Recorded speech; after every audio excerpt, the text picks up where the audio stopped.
First thing I'm going to do is I'm going to locate the edges of my door, and I'm going to use a speed square to mark both sides. What I've got is a 40 3/8 inch opening. That's the rough opening of my door. So I'm going to find that.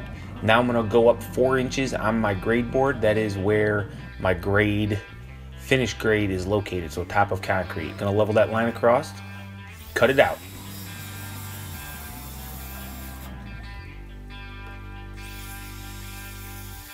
It's probably the worst part, bending over, getting a nice straight cut. That Makita rear handle really has the power to do this job pretty well.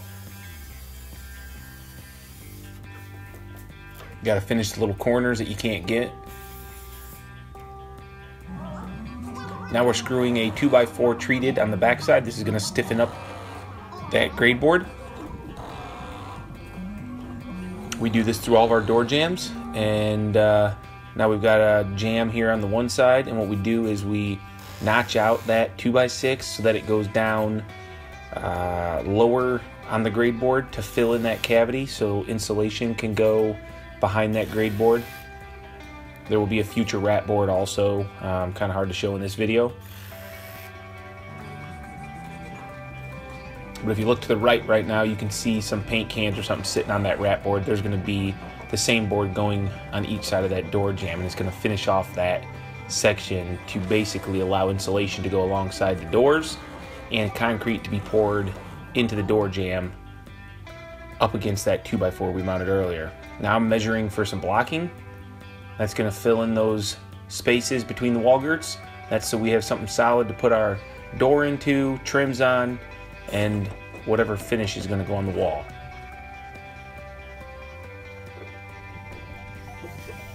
I just marked those real quick while I was waiting. Now I cut a top header. This is more of like the top jamb. This is a stiffener. It adds rigidity to the door, so as you swing the door, close and open, it doesn't move.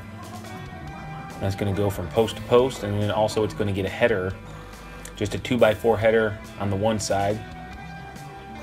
That's what I'm doing right now.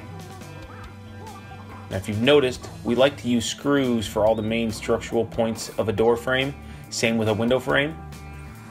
We feel that it gives it a nice solid connection, and we can kind of put things right where we want them.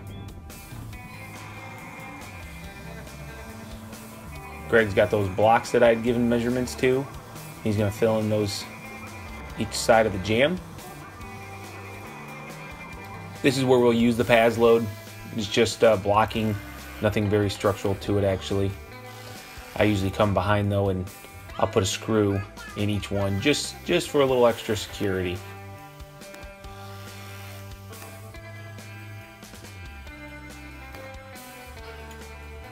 So I'm marking the inside of the jamb on those girts that go through the doorway, and I will cut those out.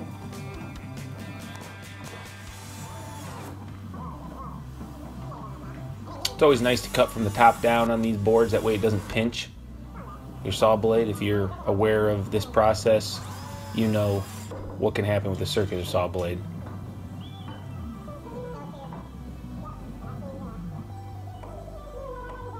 And here you see how it just drops right down instead of pinching the blade. Nice job, Greg, on your tape measure.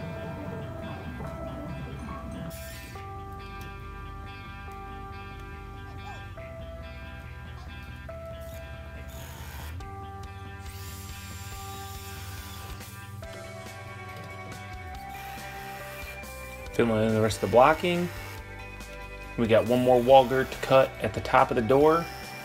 A couple more blocks to put in.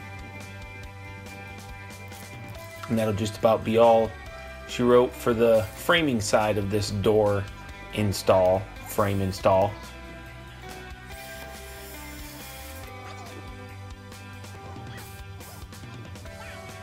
And we will basically repeat this process on the other side of the door once insulation has been installed and vapor barrier. Then we'll frame over top of the vapor barrier, and that will give us our girts on this side of the door, which then we will block out, cut out, and there you have it.